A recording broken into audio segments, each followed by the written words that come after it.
is going to be a big day. She's finally finished her bike. She's been working on it all winter.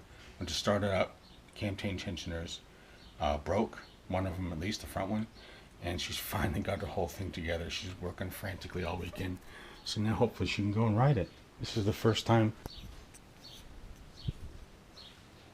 bike's done, so it'll be time for a wash. All of these and polish, I think.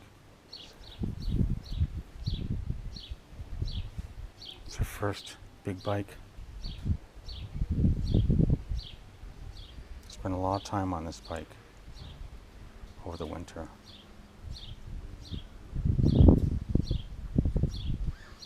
Braided lines, cam chain tensioners.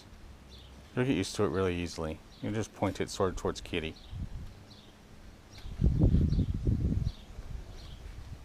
God, it looks nice in the sun.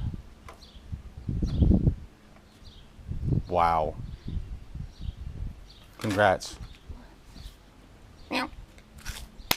Congrats. Have for a nice bath and then a ride.